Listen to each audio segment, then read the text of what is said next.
Hello, everyone. Today we're going to talk about life, making plans to fill the void, and also I drew Emma Frost. That must be an original sentence.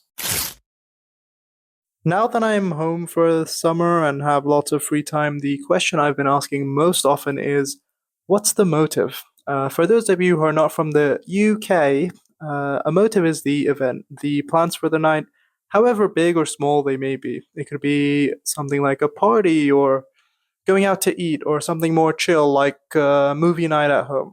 In this day and age, post death of God, pre birth of the AI God, life can often feel directionless, meaningless. The motive, in its humble form, provides a momentary sense of purpose and direction through its three-act structure. All motives are composed of a beginning, middle, and end. For example, if the motive is grabbing pizza, it starts with anticipation, then you actually eat the pizza, reaching the climax of the motive, which may be marred only slightly, perhaps by burning the roof of your mouth. Then there's the drive back home where you digest both the pizza and the events that occurred, which is like a sort of resolution. This predictable structure provides a sense of progress and fulfillment. However, there are some problems with living for the moment, I mean motive. Firstly, the number of motives that are accessible to the average person in terms of time, money, and personal preference is pretty small, unfortunately. There is also the problem of what academics may call habituation, but what I like to call motive decay. The charm of the motive is partially tied to its novelty and scarcity. When motives are repeated too often, they become ordinary instead of extraordinary, hence, the potency of a particular motive decays over time, resulting in a decreasing sense of satisfaction with each consecutive outing. So, this is not a new observation at all. The problem of motive decay has been discussed by many intellectuals over the ages. Religions handle this by suggesting that for those who behave, there is an eternal motive in the afterlife, one that, by the grace of God, is never diminished. This is, of course, a massive cope. The Buddha, on the other hand, famously suggested that man should not rely on the anticipation of a motive, but find peace in accepting the present moment. This is a novel approach as it disregards the need for motives altogether, and hence motive decay becomes a non issue. This approach is highly effective, with the only risk being that you may develop a pilonidal cyst from hours of meditation. However, due to the commitment and rigorous mental training required, this is not an achievable mindset for most people. The fact is that the ideal life to most of us consists of a string of motives, one after the other, each grander than the last. But what I've been badly trying to explain is that relying on plans to give you a sense of meaning is a doomed task. There's the decay, the limited number of available activities, and the fact that 80% of life is just boring everyday stuff. Simply trudging from one event to another is a good way to become miserable and let life pass you by. Our expectations of the ideal life come from what we see in stories and what we see online, and of course, these are hardly accurate to reality. It's a bit of a cliche saying at this point, but on social media, we're exposed to the highlights of others' lives as well as the everyday lives of those who are just doing a lot better than we are. Except for that one guy who keeps posting about his ex. Good on him for reversing that cliche. Likewise, books, movies, and all forms of narrative expose us to heightened visions of life. We yearn for narrative tropes to become reality, start to think of ourselves as main characters, and aspire to the life of stories. A life of adventure, purpose, direction, or what I call life with a capital L. In the shadow of such lofty expectations, the average life and the everyday life start to feel somehow lacking.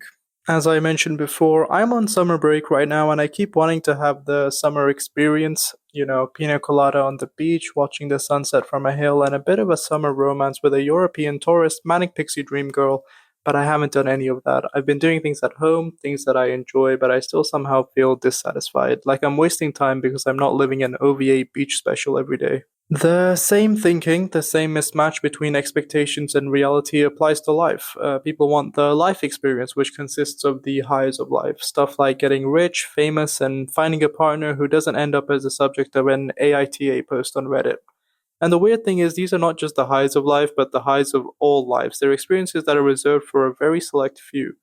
Except the partner bit, maybe, but this is the mindset where your singleness and average job start to weigh on you, possibly because you just checked out Lamine Yamal's Wikipedia page. Jesus Christ, he's 17. Anyway, it's totally cool to have a holiday booked out, a couple months to keep you going, but what I notice in myself sometimes is that I turn to these events as a way to escape my dissatisfaction with my daily life, and even if it works for the 2 weeks I might spend burning all my data on Google Maps, returning to the routine afterwards is pretty crushing. I find myself hungry for novelty at times, but unable to find anything that scratches that itch. Now, dissatisfaction in modern life is a big topic, and it's not a problem I'm going to solve in this video. I mean, I've only been alive as long as Hulk has been in the MCU, but I've noticed some things that help me, and because I'm an idiot, I'm going to present them to you as different kinds of motives. Yeah, got to keep that thread going. So, okay, so firstly, the slow burn motive. So your typical motive is quite wham bam, thank you, ma'am, but the slow burn motive, you can stretch it out across a couple days, weeks, months. It's having a project to work on, right? So it could be an indie game, a big piece of art, and the idea here is that it still has that beginning, middle, and end, so it gives you that sense of direction, but it's stretched out over a much longer time period. So it could really provide like a sense of purpose and direction to much longer stretches of time. And it can help you schedule your days as well. So I know if I'm working on a piece of art or a YouTube video, then I need to schedule out time in my days, which provides a bit of routine and consistency, which is nice as well. Number two is the kindness motive. So, being a good person, that can be pretty cool. Believe it or not, life wasn't always thought of as just a time you have to maximize your own pleasure. A good way to feel like you actually matter is to do things that actually matter.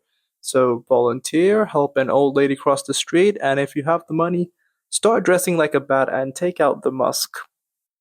Number three, the social motive, connect with people. Who would have thought of that, right? But I'd wager a large part of the emptiness we feel today is due to feeling disconnected from the world and the people around us. Try to do things with people and not just big events, but laid back weekly hangs, make it more routine, expand your social circle, build up a little bit of your own community, your own tribe, and yeah, that'll go a long way, hopefully, to making you feel like you fit in on this weird blue planet that we find ourselves on.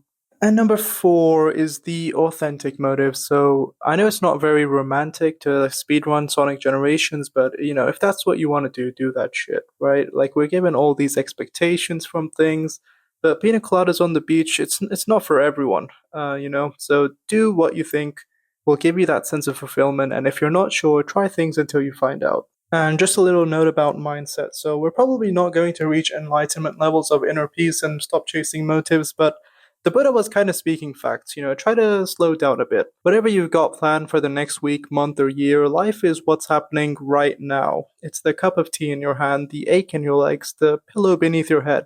It may not be glamorous, exciting, or insta worthy, but it's worth appreciating. We all want to live life with a capital L, but most of our lives are pretty average and uneventful. That doesn't mean we can't enjoy them, though, while doing what we can to work towards something better.